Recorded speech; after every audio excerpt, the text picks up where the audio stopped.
IBPS PO mains में section A section B को हम कैसे स्मार्टली हैंडल करें एग्जाम हॉल में, ताकि हम अपना सिलेक्शन लिस्ट में नाम पक्का कर सकें। बिकॉज आप लोगों ने बहुत अच्छे से पढ़ा हुआ है, बट ये जो आपकी अप्रोचेस होती है ना, उसकी वजह से आप सिली मिस्टेक्स करते हो, आपका कहीं ना कहीं सिलेक्शन रह जाता है। ठीक है, तो ये बहुत ही इंपॉर्टेंट मतलब मेजर पॉइंट है जो आपको अच्छे से पता होना चाहिए। सबसे पहली बात, रीजनिंग, क्वांट और इंग्लिश सेक्शन में आपका ये सेक्शंस रहने वाले हैं।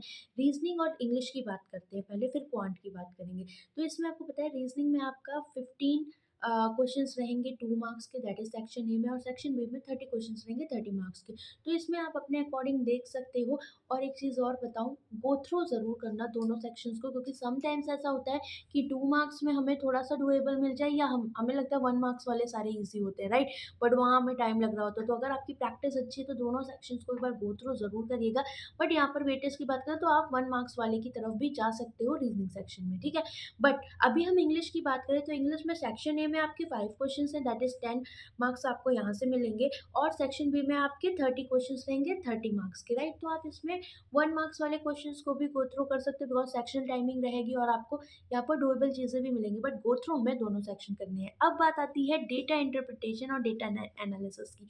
आपको अगर इसमें बात करी जाए तो section A that is 2 marks के आपके पास 25 क्वेश्चंस होंगे, तो ओवरऑल 50 मार्क्स सेक्शन ए आपका यहाँ पर ऑक्यूपाई कर रहा है, राइट। और सेक्शन बी में आपके ओनली 10 क्वेश्चंस होंगे 1 मार्क्स के, दैट इज 10 मार्क्स, राइट। तो अभी बात क्या आती है कि हमारे लिए जो दिक्कत होती है क्या, कि आपके इन सारे सेक्शंस में से क्या होता है, हमेशा आईबीपीएस एक सेक्शन ऐसा बनाता है जहां आपको थोड़ी सी वर्स्ट कंडीशन देखने को मिल जाती है, दैट मीन्स आपको सामने चैलेंजेस होते हैं, राइट।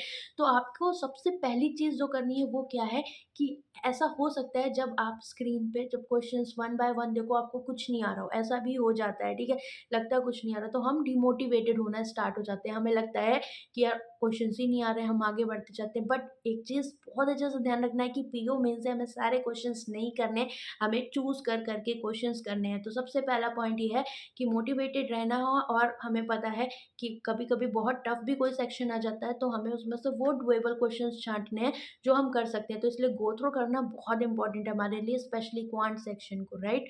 तो अभी आप इन चीज़ों पर ध्यान रखिएगा। और जीए में सबसे मेजर पॉइंट ये आता है कि आप लोग नंबर ऑफ अटेम्प्ट्स बढ़ाने के लिए गेस मार्क करते हो, तो जिसकी वजह से आपकी नेगेटिव मार्किंग ज़्यादा हो जाती है। तो मेंस में गाइज मैं फिर बोलूँगी कि आप लोग ऐसा मत करना, भले ही आपको 15 क्वेश्चन जीए के आ रहे हैं, मान लो 10 आ रहे हैं, बट उनको सही करके आना। ऐसा नहीं है कि 30 क्वेश्चन अटैम्प्ट कर लिए, 15 क्वेश्चन अटैम्प्ट कर लिए और उसमें से आधे से ज़्यादा गलत हो गए। ठीक है, वो काम मत करना, वरना आप सेक्शनल कट ऑफ में भी आपको इशू आ सकता है, राइट। तो छोटे छोटे पॉइंट्स हैं जो आपको बहुत अच्छे से ध्यान रखने हैं। और बिल्कुल एक पॉइंट बहुत अच्छे से ध्यान रखिएगा कि एंड मोमेंट तक आपको ये चीज़ देखनी है कि आप हम जो भी क्वेश्चन कर रहे हो, बहुत ज़्यादा ऐसा नहीं है कि आप कोई पहले वैसा क्वेश्चन चूज़ कर लो जो आपको लग रहा है कि हाँ मैं मतलब आपका फ़ैमिलियर हो, बट वो टफ साइड हो, दैट मीन्स वो आपको बहुत लेंदी लग रहा हो, या फिर ऐसा हो सकता है कि जब आप उसको अटेम्प्ट कर रहे हो तो आप कहीं फँस रहे हो, लेकिन लगता है कि नहीं मुझे क्वेश्चन करना ही करना है। ठीक है, तो उस तरह के स्टेप्स नहीं लेने हैं।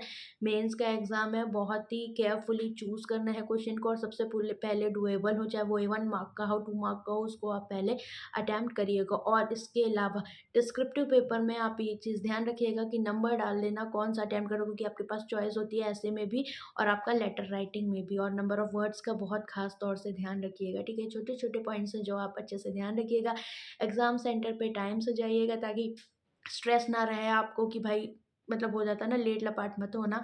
इस तरह की सिली मिस्टेक्स नहीं करनी है। बाकी भगवान का नाम लेके जाओ, सब अच्छा होगा। मेरी तरफ से ऑल द बेस्ट है। अब जितना भी पढ़ लिया ठीक है, थोड़ा काम रहो, अपना माइंड जो है उसको काम रखो, ज़्यादा इधर-उधर नहीं देखना है कि क्या पढ़ना है क्या नहीं, अब कुछ नहीं पढ़ना है, आराम से मस्त रहो।